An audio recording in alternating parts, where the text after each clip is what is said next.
En 1972, un film a failli ne jamais voir le jour, et pourtant il a tout changé.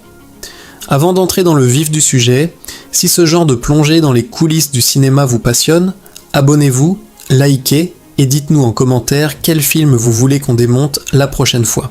Nous rendons également hommage à Robert Duvall, récemment disparu, dont le rôle de Tom Hagen restera gravé dans la mémoire collective. Voici donc 15 révélations troublantes sur la fabrication du Parrain, ce monument qui a réécrit les règles d'Hollywood. Numéro 15, quand un film sérieux a inventé le blockbuster par accident. Personne chez Paramount ne s'attendait à ce que Le Parrain rapporte 133 millions de dollars en Amérique du Nord, un chiffre qui le plaçait dans la même conversation que Autant en emporte le vent. Pendant 3 ans, ce drame criminel sur fond de trahison familiale a dominé le box-office mondial, sans jouets dérivés, sans gimmick marketing, sans happy end facile. Puis Spielberg a sorti Les Dents de la Mer en 1975. Ce requin a tout avalé, inventant la sortie nationale simultanée et le matraquage estival. Le Parrain s'était propagé lentement, de bouche à oreille. Les Dents de la Mer ont explosé partout d'un seul coup, devenant le premier film à franchir les 100 millions en une seule exploitation. Hollywood en a immédiatement tiré la mauvaise leçon.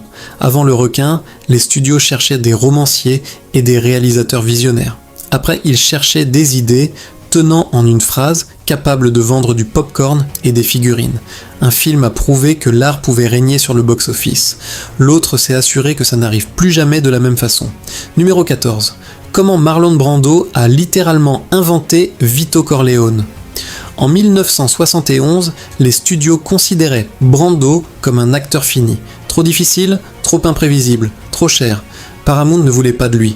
Alors Coppola a discrètement glissé une caméra chez lui pour un essai non officiel. Et Brando a fait du grand art en mode laboratoire secret. Il a lissé ses cheveux avec du cirage noir pour vieillir son apparence. Il a fourré des boules de coton dans ses joues pour créer ce menton tombant de vieux bulldog. Il a enfilé une robe de chambre en soie, voûté les épaules et reconfiguré toute sa posture sur pellicule 16 mm granuleuse. Marlon Brando avait disparu. Quand les dirigeants du studio ont visionné les images, ils ne l'ont pas reconnu. La légende veut que l'un d'eux ait demandé « C'est qui ce vieux Italien ?» C'est à ce moment précis que Brando a décroché le rôle. Mais les boules de coton ne pouvaient pas tenir 4 mois de tournage. Un dentiste a fabriqué une prothèse buccale sur mesure, surnommée le plumper, qui repoussait les bajoux vers l'extérieur et lui donnait cette présence lourde, inamovible. La prothèse originale existe toujours, exposée dans un musée, comme une relique sacrée de l'histoire du jeu d'acteur. Puis vint la voix. Brando a basé le murmure rauque de Vito Corleone sur le vrai parrain Frank Costello, qu'il avait regardé témoigner à la télévision au début des années 50. Costello parlait doucement, forçant tout le monde à se pencher vers lui. Brando a compris que le vrai pouvoir ne hurle pas. Et ainsi, avec du cirage, des boules de coton et un dentiste, il a transformé les mots de Mario Puzo en l'une des performances les plus inoubliables de l'histoire du cinéma. Numéro 13. Ce petit nabot contre les costumes du studio. En 1971, Al Pacino était un acteur de théâtre intense et maigrichon avec exactement un petit film à son actif. Les dirigeants de Paramount n'avaient aucune confiance en lui. Le studio poussait pour des noms comme Jack Nicholson, Robert Redford et Warren Beatty, des acteurs avec de grands sourires et une crédibilité commerciale immédiate. Pacino à leurs yeux était trop petit, trop discret, pas assez vendable. Des dirigeants l'ont qualifié physiquement de peu imposant. Certains témoignages affirmant qu'on l'a appelé ce petit nabot, comme si le talent se mesurait en centimètres. Le Michael Corleone de Pacino ne explosait pas à l'écran. Il se rétractait. Il jouait Michael comme un étudiant tentant de rester propre. Un héros de guerre qui étouffe lentement sous le poids de la gravité familiale. Pour les dirigeants, ce n'était pas de la subtilité, c'était de l'ennui. Coppola savait que le temps était compté, alors il a joué quitte ou double. Il a avancé le tournage de la scène du restaurant Louis, le moment où Michael assassine Solozzo et le capitaine McCluskey. Si Pacino ne la clouait pas, il serait viré avant la fin de la semaine. Pacino commence nerveux, presque avalé par la pièce. Ses yeux s'agitent, le bruit du train aérien rugit dans sa tête. Et puis, sans un mot, quelque chose se déclenche. Quand il appuie sur la gâchette, c'est calme, précis et terrifiant. La salle s'est tue. C'était le moment où le studio a enfin compris. Le monstre tapis à l'intérieur de l'homme qu'ils avaient méprisé. Imaginez le parrain sans le Michael Corleone que l'on connaît. L'histoire du cinéma a frôlé un tout autre destin. Numéro 12. La gifle entendue dans le monde entier. La scène est inoubliable. Johnny Fontane, le chanteur sur le déclin, sanglote dans le bureau de Don Corleone à propos d'un rôle de film perdu. Il gémit, il s'effondre. Et Vito Corleone en a assez entendu. Puis ça arrive. Le don se lève, attrape Johnny par les épaules et lui administre une gifle sèche en plein visage. Ce moment n'était pas écrit tel qu'il apparaît à l'écran. Dans les premières versions du scénario, Vito devait simplement réprimander Johnny. Mais Brando a escaladé la physicalité, transformant une réprimande en quelque chose de plus tranchant, de plus humiliant. Johnny Fontane était joué par Al Martino, un vrai chanteur avec peu d'expérience d'acteur. Face à Brando, déjà nerveux, déjà dépassé, Martino n'avait pas besoin de jouer le trouble. Le déséquilibre était réel. Sa réaction n'est pas théâtrale. Elle est raide, incertaine, comme celle d'un homme qui réalise soudainement qu'il est allé trop loin. Quelques instants plus tard, Vito est calme, caressant un chat et parlant doucement. Pure autorité et menace à peine contenue. La gentillesse de Vito est conditionnelle. Sa discipline, elle, ne l'est pas. Dans la famille Corleone, la sympathie a ses limites. Le respect, lui, n'en a pas. Numéro 11. Le chat errant qui a volé la vedette. Le parrain s'ouvre sur l'une des images les plus célèbres de l'histoire du cinéma. Amerigo Bonasera supplie pour obtenir justice pendant que Marlon Brando est assis calmement dans l'ombre, caressant un chat. Ce chat n'était pas dans le scénario. Le jour du tournage, Coppola a trouvé un errant qui se promenait sur le lot de Paramount et l'a tendu à Brando juste avant que les caméras tournent. Sans répétition, sans plan, juste l'instinct. Un homme discutant calmement de violence, de trahison et de meurtre, tout en apaisant doucement une créature ronronnante. Le contraste était parfait. Le pouvoir enveloppé dans la douceur, un prédateur au repos. Mais l'improvisation a causé un vrai problème. Le chat ronronnait constamment, assez fort pour parasiter l'enregistrement des dialogues. Brando a dû réenregistrer une grande partie de la scène en post-production. Même ainsi, la présence est restée. Le chat n'a pas simplement survécu au montage, il a défini le moment, contribuant à faire du Don Corleone quelque chose de nouveau. Pas un gangster qui crie, mais une force calme et contrôlée, capable de tendresse et de brutalité dans le même souffle. Parfois l'histoire du cinéma se planifie, et parfois elle vient s'installer dans votre giron et s'endort. Numéro 10. L'homme de main qui ne jouait pas. La comédie. Luca Brasi est l'homme que même les autres gangsters redoutent. Ce qui le rend inquiétant, c'est la rareté de ses paroles et l'authenticité de sa présence. Et ce n'était pas un hasard. L'acteur qui l'incarnait, Lenny Montana, n'était pas un comédien de formation. Avant le film, il était catcheur professionnel, videur et une présence imposante d'1m98 avec de vraies connexions dans le milieu souterrain new-yorkais. Montana n'était pas à l'origine dans le casting, il a approché Coppola durant la production en espérant trouver du travail. Coppola a regardé ce colosse et a compris qu'il n'avait pas besoin de lui apprendre à paraître dangereux. Mais voilà l'ironie. Quand Montana s'est retrouvé en face de Marlon Brando, le type le plus costaud de la pièce s'est complètement effondré. Dans la scène du mariage, il transpire, bégaie et massacre ses répliques. Ce n'était pas du jeu, il était genuinement terrifié par Brando, son idole. La plupart des réalisateurs auraient crié « coupé », mais Coppola a penché vers l'avant. Au lieu de corriger la performance, il a construit le personnage autour d'elle, ajoutant un moment où Luca répète nerveusement ses lignes à l'avance. Soudainement, le trébuchement n'était plus un défaut, c'était du respect, de la peur, de la dévotion. Ça rendait Don Corleone presque divin. Juste avant le début de la production, le vrai parrain Joe Colombo avait été abattu en public. Un rappel que le parrain ne s'inspirait pas seulement des rues, il les frôlait directement. Numéro 9. Le mot qu'on n'entend jamais. Vous pouvez regarder chaque minute du parrain, les 175 que dure le film, et vous entendrez parler de la famille, des affaires et de références codées au crime organisé. Mais un mot, jamais, pas une seule fois. Mafia n'a pas passé le montage. Et non, ce n'était pas de la retenue artistique, c'était de la survie. Quand Paramount a donné son feu vert au film, La Ligue des droits civils italo-américaine a lancé une protestation agressive, menée par Joe Colombo. La pression a monté vite, compliquant les permis de tournage. Le film était menacé avant même que les caméras tournent. Alors le producteur Al Ruddy a rencontré Colombo en secret. Les recettes du film seraient versées au fonds hospitalier de la Ligue et toute mention de mafia ou Cosa Nostra serait effacée du scénario. Certains historiens du cinéma soutiennent que ça a en réalité amélioré le film. Ne pas pouvoir le nommer a forcé Coppola à montrer le pouvoir plutôt qu'à le clamer. Les Corleone semblaient insulaires, secrets, intouchables.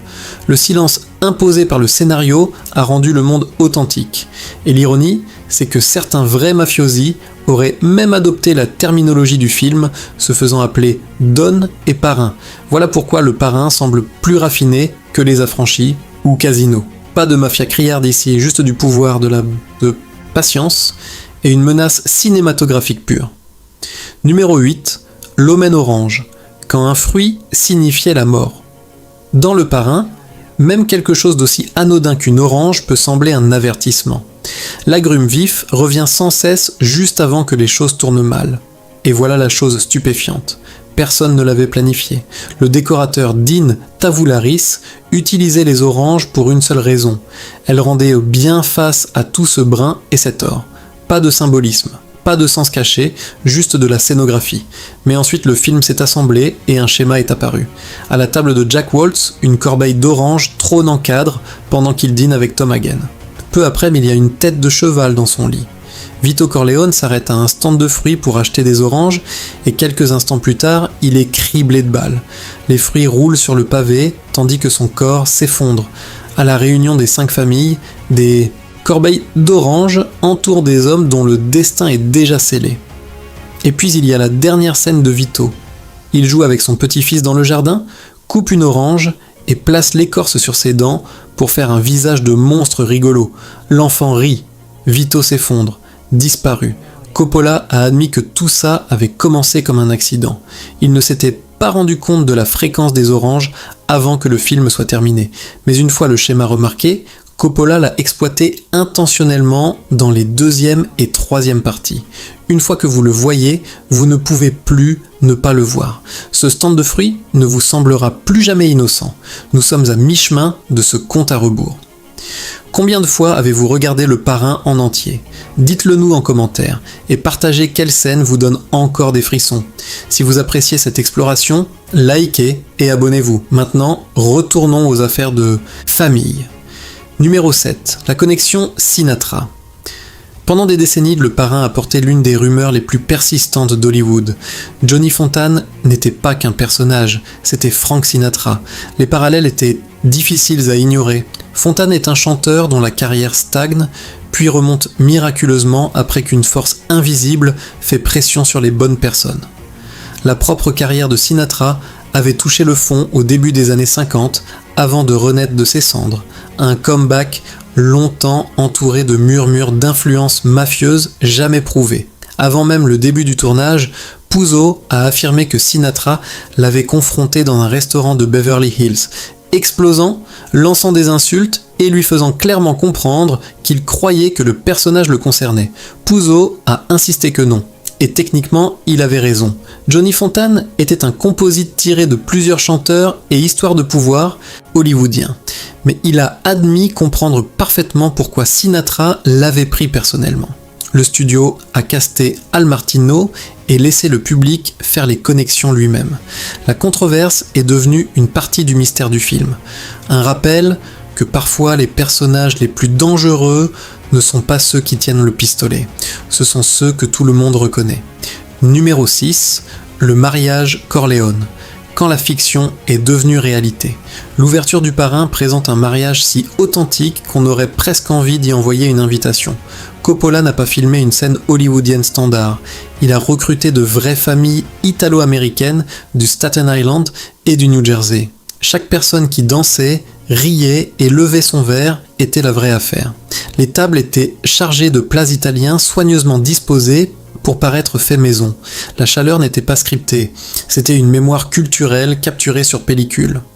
La Ligue des droits civils italo-américaine a consulté sur la production et Coppola a travaillé étroitement avec des figures communautaires pour que le film paraisse respectueux. Coppola a aussi brouillé la ligne entre fiction et réalité en y tissant sa propre famille. Talia Shire jouait la mariée. Sofia Coppola était le nourrisson au baptême. Ses parents et cousins apparaissaient comme figurants.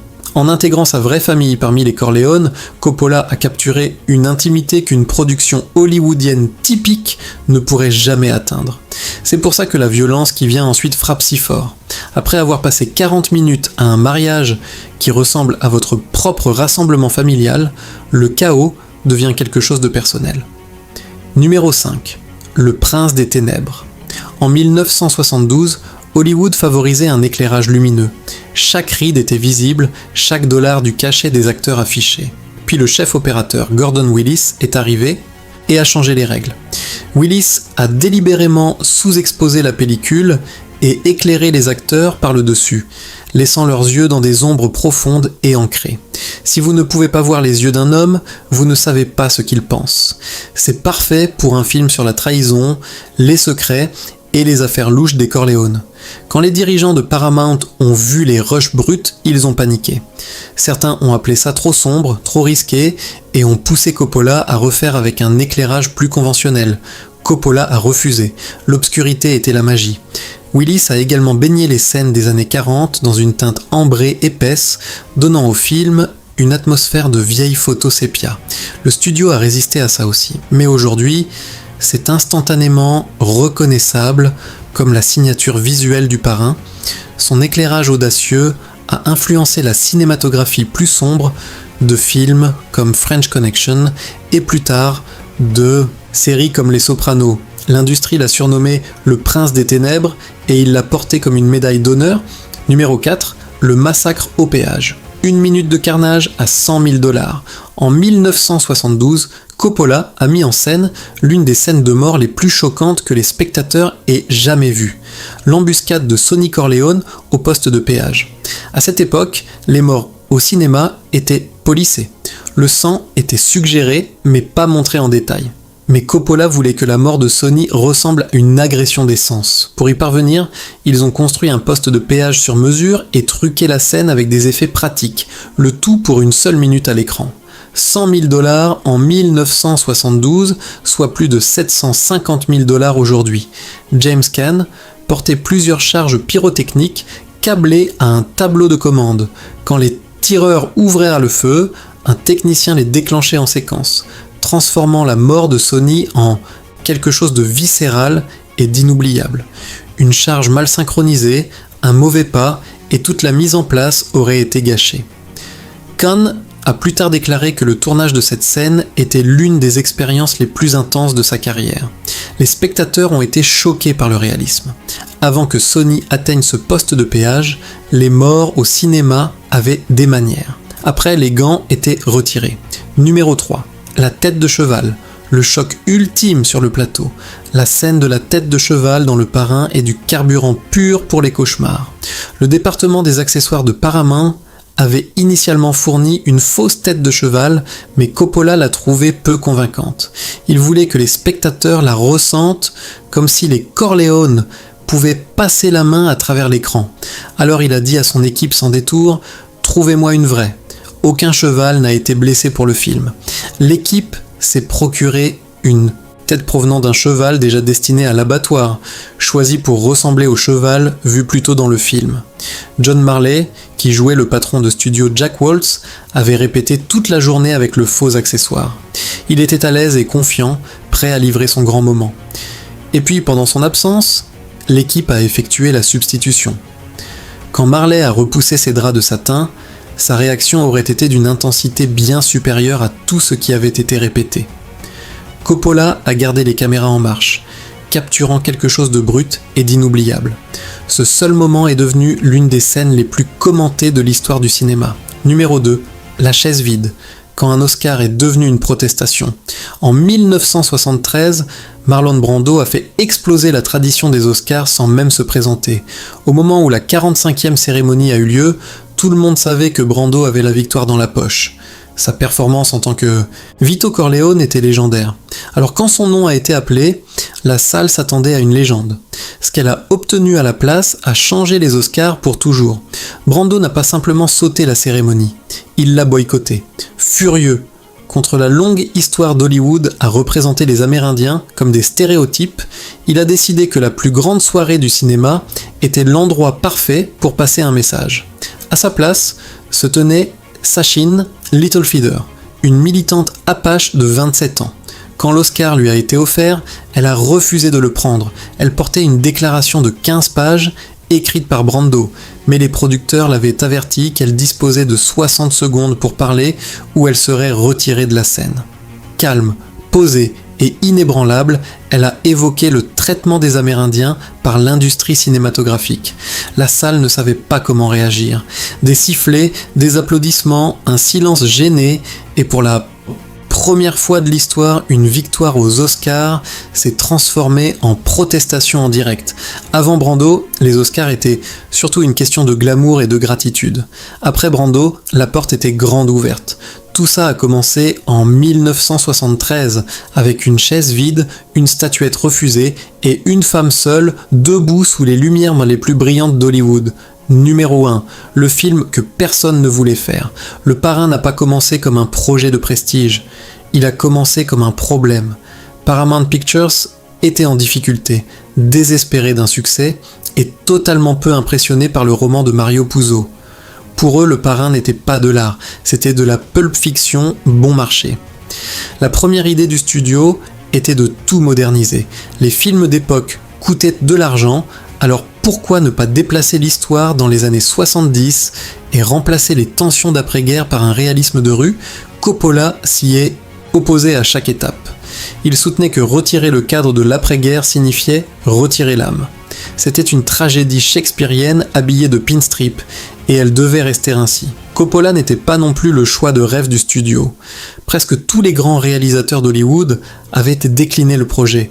Coppola a finalement obtenu le poste parce qu'il était jeune, peu coûteux, et Paramount supposait qu'il serait facile à contrôler. Il ne pouvait pas avoir eu plus tort. Le studio détestait le casting. Brando était fini, Pacino était un inconnu sans présence à l'écran. Et à un moment donné, les dirigeants ont fortement poussé pour qu'Ernest Borgnine joue Don Corleone. Même après le début du tournage, Coppola n'était jamais en sécurité. Paramount pensait qu'il était trop artiste, trop lent, trop imprévisible. Ils avaient des réalisateurs de remplacement discrètement en attente dans les coulisses. Chaque visite du studio ressemblait à une exécution. Puis vinrent les images finales. Paramount détestait les ombres, détestait le rythme lent et voulait un montage serré de 2 heures. Les notes continuaient d'affluer, mais Coppola continuait de les ignorer. Le film n'est pas devenu un chef-d'œuvre grâce aux notes du studio. Il a survécu parce que Coppola, Puzo, Gordon Willis et Brando se sont serrés les coudes comme une famille. Ils ont protégé la vision, ignoré la panique et fait confiance à l'histoire. Et quand le film a explosé en phénomène culturel, le même studio qui avait essayé de le vider de sa substance s'est soudainement mis à en revendiquer tout le mérite. Les costumes voulaient quelque chose de sûr, de tendance et d'oubliable. Les artistes voulaient quelque chose de sombre, de patient et d'intemporel. Heureusement, dans ce cas, les artistes ont gagné et le cinéma n'a plus jamais été le même. Certains films ne vieillissent pas simplement bien. Ils font de tout ce qui vient ensuite une réponse à leur existence. Et c'est pourquoi, 50 ans plus tard, on en parle encore, on en cite encore les répliques, et on mesure encore chaque film de crime à son aune. Si vous avez aimé cette plongée dans les coulisses, likez la vidéo, abonnez-vous pour ne manquer aucune de nos explorations des films qui ont marqué l'histoire, et dites-nous en commentaire quel classique vous voulez qu'on démonte la prochaine fois. Ces histoires méritent d'être racontées, et on sera là pour le faire.